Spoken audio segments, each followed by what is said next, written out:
All right, let's talk about reactions of acid derivatives with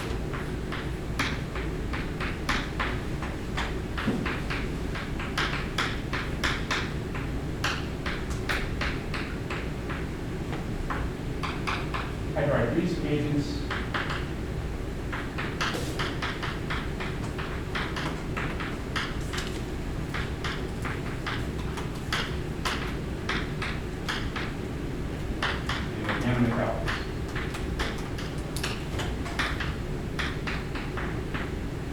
So the hydride reducing agents you already know about. Lithium aluminum hydride, sodium borohydride. And sodium borohydride is going to be largely irrelevant because it really doesn't react with acid derivatives.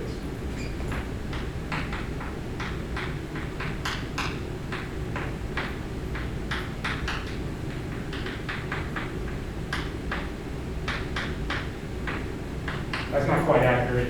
It's not reactive with most acid derivatives because it's significantly less reactive than lithium hydride. And the organometallics that you already know about are alkyl lithiums, alkyl magnesium bromides, and cuprates.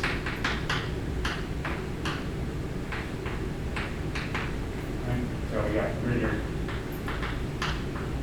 Alkyl lithium and cuprates.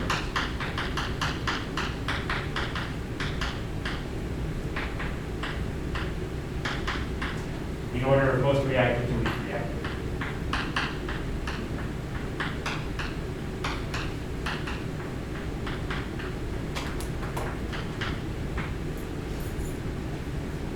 There are some new hydride reducing agents that we need to know about, though. One is lithium triterbutoxin, aluminum hydride. So we've got 3 terbutoxy groups attached to the aluminum instead of the 3 other hydrogens. Like this.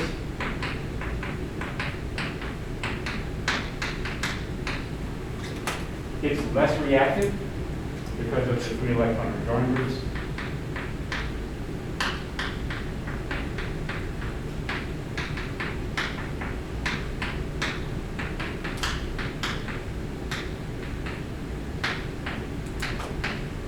But it's still a tetravalent aluminum with a negative charge on it.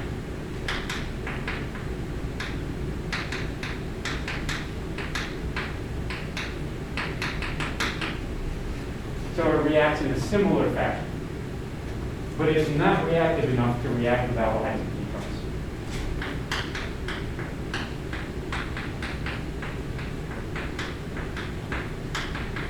At an appreciable rate.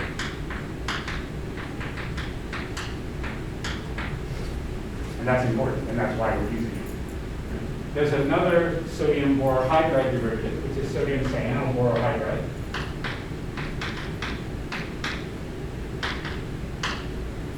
Which is similar in concept. It's still tetravalent boron, but the electron withdrawing nitrile reduces the reactivity.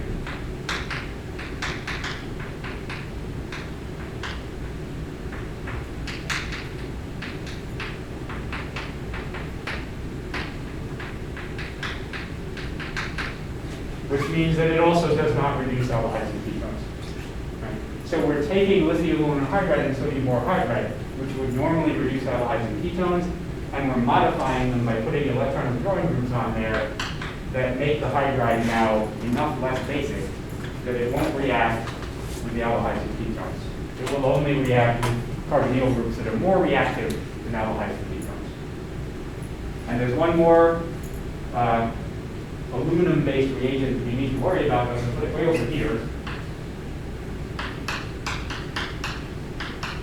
Because it's not a tetravalent atom like those others. Diisobutyl aluminum hydride.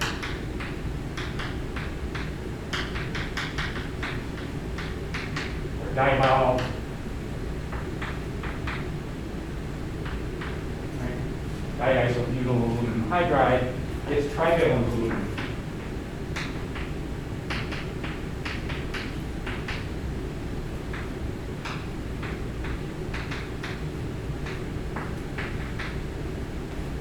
So it has an unfilled octet on the aluminum. It's an electrophilic reagent, not so much a nucleophilic reagent. These are nucleophilic reagents because they have like basically an H minus that's attached. This has an unfilled octet on aluminum, so its reactivity is driven by that. It's got a single hydride. It can donate that hydride, but only after it has been attacked by something with the formal negative charge on aluminum. So diacetyl aluminum hydride is trivalent aluminum, and therefore it is different in its general reactivity. So what can you do with these various reagents? Well, an acid chloride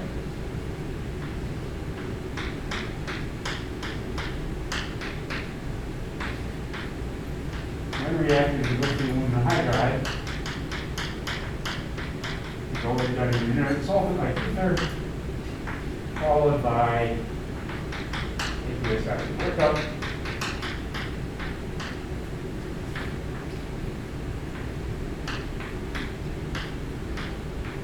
Will be reduced to the primary alcohol.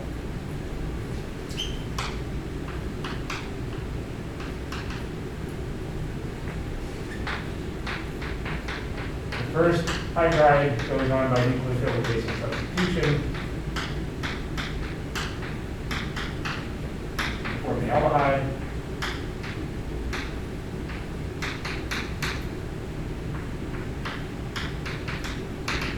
But then lithium aluminum hydride reacts with aldehydes. So then we do a nucleophilic basic.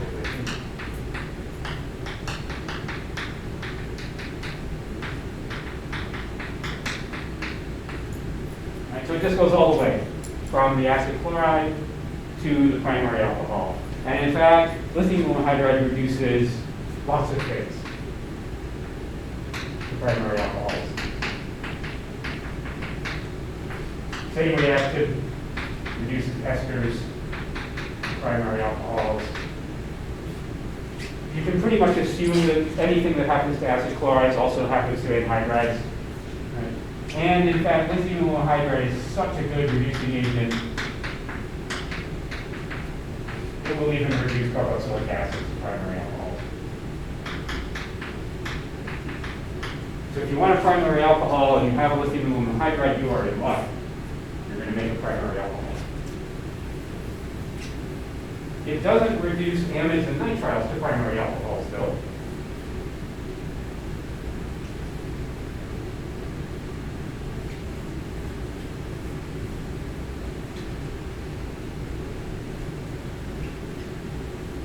It reduces those to amines.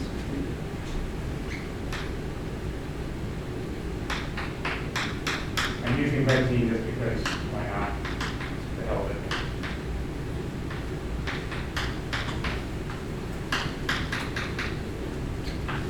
Both of these will react with lithium aluminum hydride.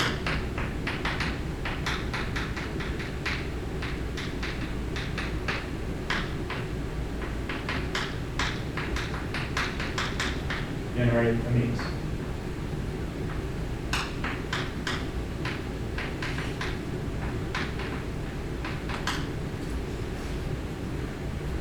So if it's a nitrogen-containing derivative of a carboxylic acid, you get the amine. And if it's an oxygen-containing or chlorine-containing derivative, you get the primary alcohol. But in both cases, it reduces as much as it can possibly reduce. Right? Lithium aluminum hydride is so reactive that it'll react with the nitrogen, with nitriles that add 2 hydrogens to put a negative 2 charge on the nitrogen.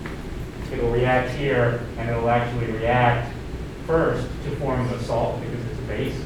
And then it'll react with the carboxylate. The carboxylate will say, dude, I'm negatively charged. And the lithium aluminum hydride will say, tough, react with this hydrogen anyway. And you'll get a dianion out. So, these guys are less reactive towards nucleophilic addition than aldehydes and ketones. But this is actually more reactive than aldehydes and ketones.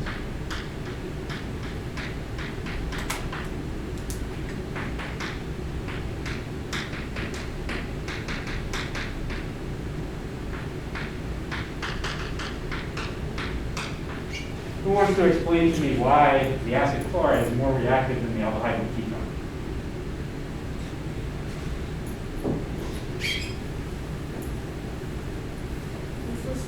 use, or we could just talk about? You can do it in 3 words.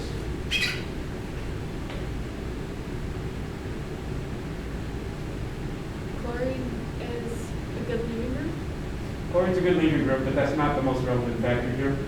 No, it's the last Because there's no leaving group on the Oh, aldehyde or ketone. Um, So why does a hydride, a basic hydride, want to attack this more than it wants to attack an aldehyde or a ketone? Part of it's electron withdrawing, right? Because chlorine is electron withdrawing versus carbon, which is electron donating, so it actively is pulling electron density away. But that's not the chief reason.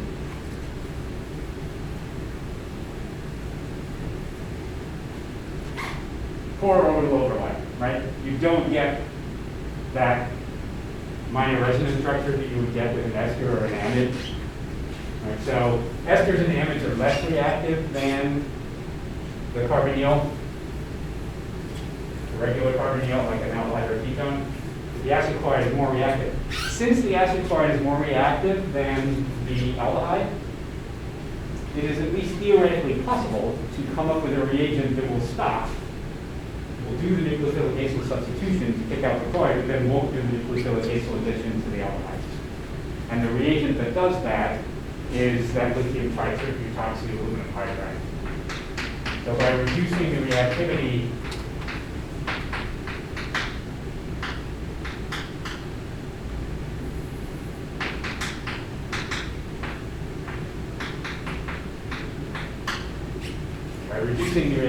of the hydride so that it no longer reacts with the aldehyde, you can get it to selectively reduce just to the aldehyde state and then stop.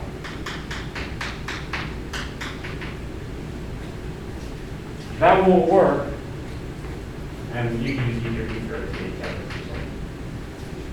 That won't work on esters though, or amides or nitriles, because esters, amides, and nitriles are actually less reactive than aldehydes. So lithium tributoxy aluminum hydride won't react with them either. If you want aldehydes from esters or amides or nitriles,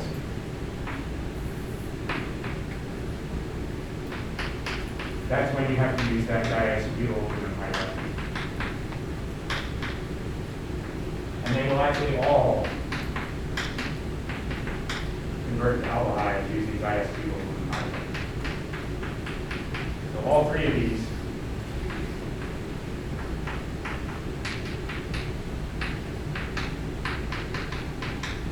sometimes diol is used in toluene. It's a inert hydrocarbon solvent.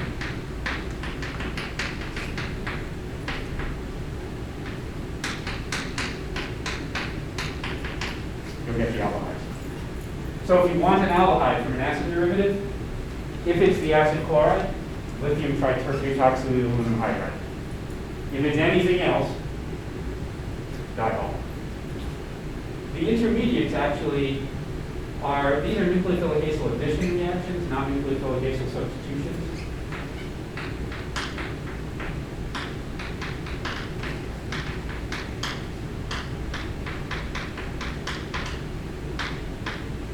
Followed by hydrolysis.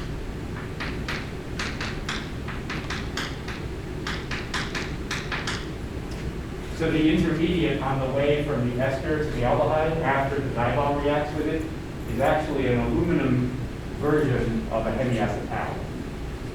And the intermediate for the cyanide, right, for the nitrile, what you actually get is an aluminum version of an imine, and then that is hydrolyzed. So the intermediates for the ester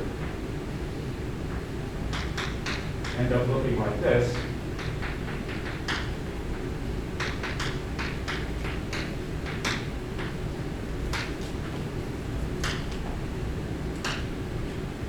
That's basically a hemiacetal.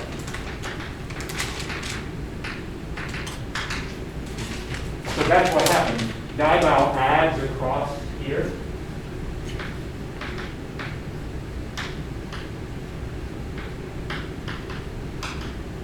The oxygen will tap the aluminum.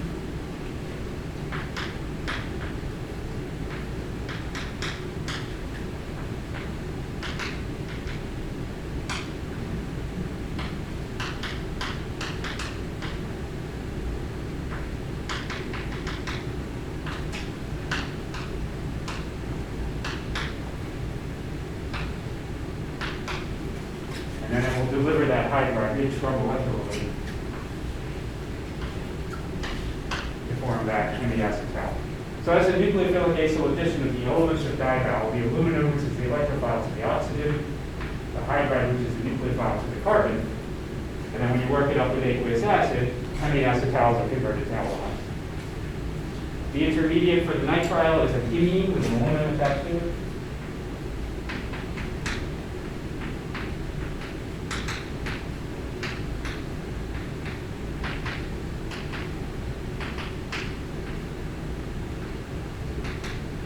Where you've added the elements of dival across the carbon-nitrogen triple bond, and then the imine gets hydrolyzed. And the intermediate on the amide is actually a hemiaminal, and the hemiaminal is then hydrolyzed in the aqueous acid. So in all cases, you're not actually doing a nucleophilic acyl substitution.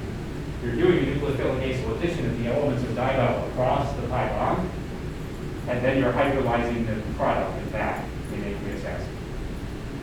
And that's because this is trivalent aluminum as opposed to tetravalent aluminum. So instead of having a hydride, an H minus that attacks the carbonyl, the aluminum binds to the carbonyl oxygen, and then that makes the carbon reactive enough to pick up that hydride. So fundamentally different to make the aldehydes.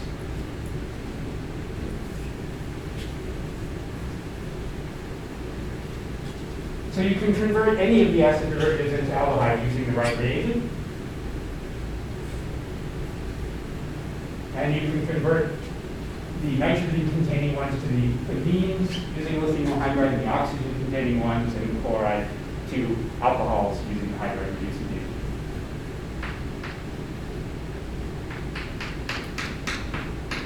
Acid chlorides and esters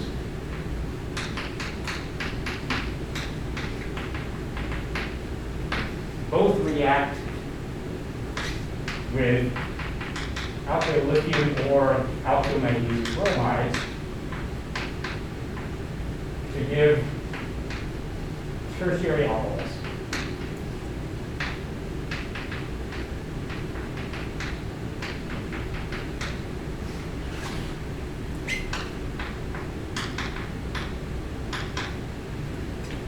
First step takes place in ether, or THF. That proton comes from the aqueous acid workup. This is a nucleophilic acyl addition, substitution, followed by a nucleophilic acyl addition, just as it was for the hydride reducing agent.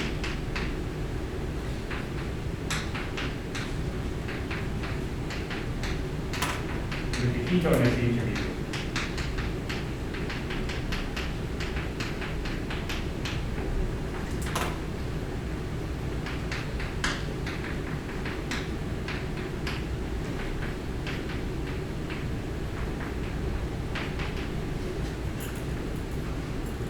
But because these reagents are good enough to react with the ketone, you can't make it stop.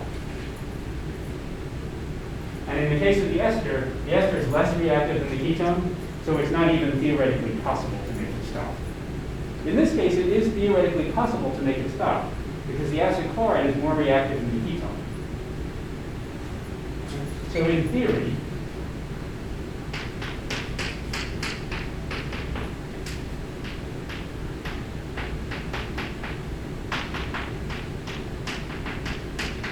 it should be possible to have a nucleophilic acyl substitution reaction happen to make the ketone, but have a reagent that isn't reactive enough to reduce or to add to the ketone. It's at least theoretically possible. If your product is less reactive to the reaction conditions than the starting material, it's possible to stop with a judicious reagent choice. In the case of the ester, you're not going to come up with a reagent that's capable of reacting with esters that's not capable of reacting with ketones, because this is less reactive.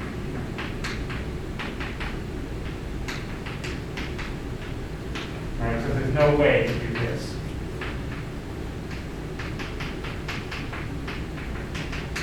That's not happening.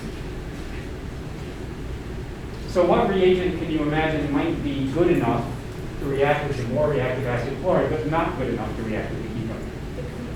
cuprate.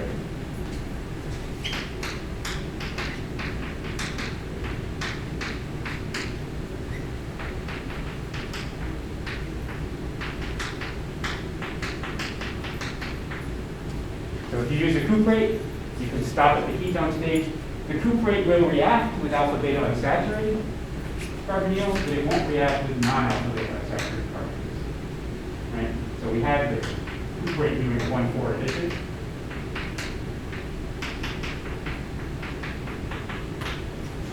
But without that alpha beta unsaturation, the cuprate won't react with a standard plain old carbonyl. Right? So just like lithium triterpene toxin aluminum hydride is the secret to stopping at the aldehyde stage from the acid chloride, the lithium dialkyl cuprate is the secret to stopping at the ketone stage and not continuing to the tertiary alcohol.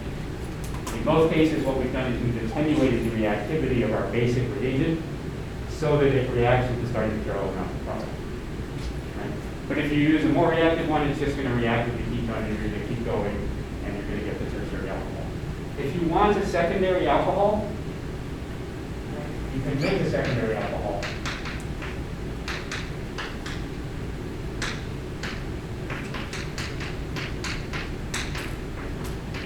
For methylformate.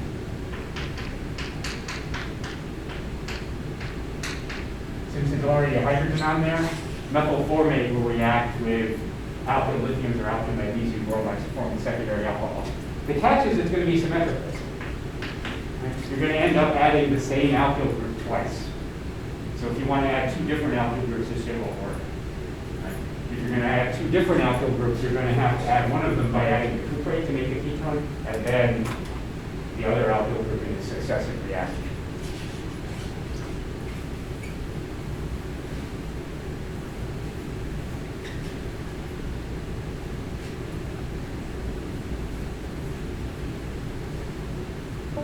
What about organometallics with the other acid derivatives? It turns out that any organometallic, sorry, not any organometallic,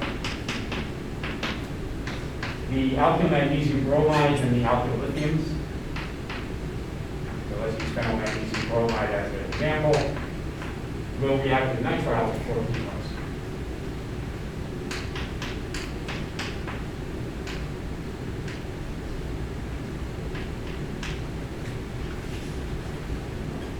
Does that.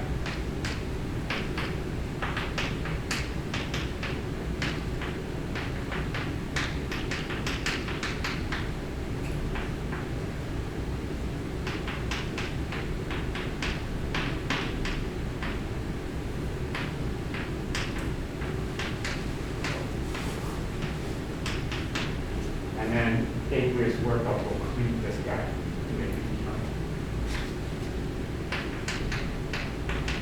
Because that's imine light, right? That's basically a magnesium salt of a right? So you can make ketones from acid chlorides using dialkyl cuprates. You can make ketones from amides by using standard organometallics for years.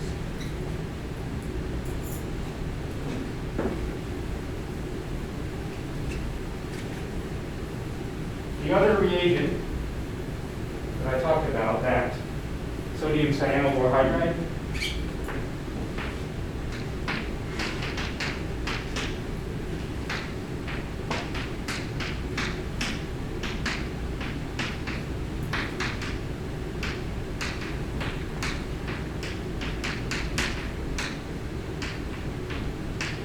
makes amines from carbonyl compounds. So if I take a carbonyl compound by cyclohexanone and I react that with methylamine, catalytic acid, and sodium cyanoborohydride,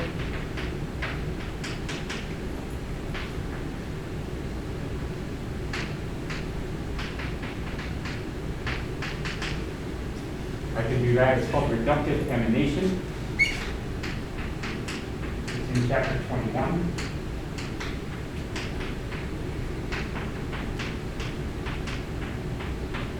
And the intermediate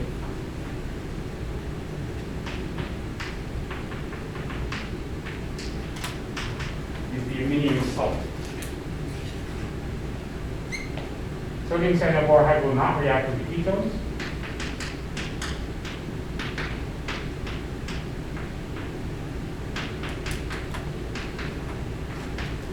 But the aminium salt, because there's a more larger partial positive charge, yes.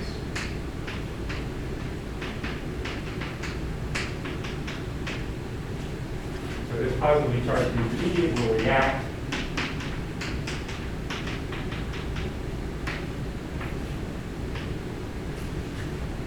This is a difficult one when you're going through the mechanism, because you really want to use the sodium cyanoborhydride, but you don't. It's basically imine formation for 5 steps.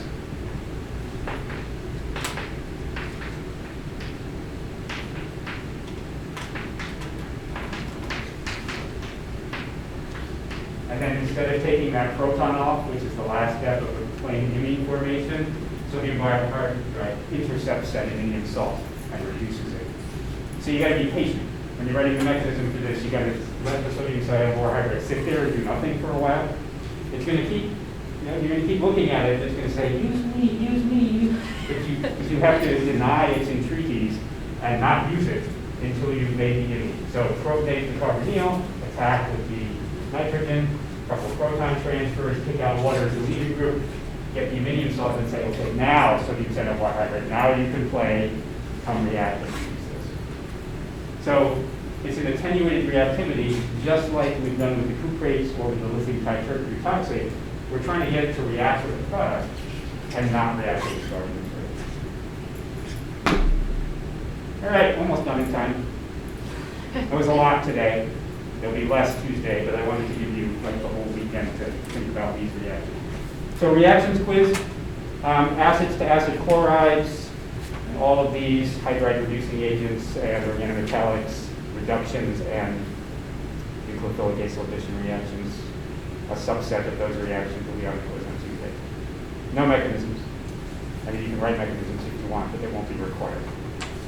And then the explanation of why some acid derivatives are more reactive than other ones with those 3 factors, that'll be on the exam, but not the quiz.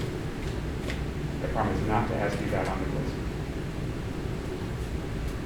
Questions, comments? Too much today, sorry.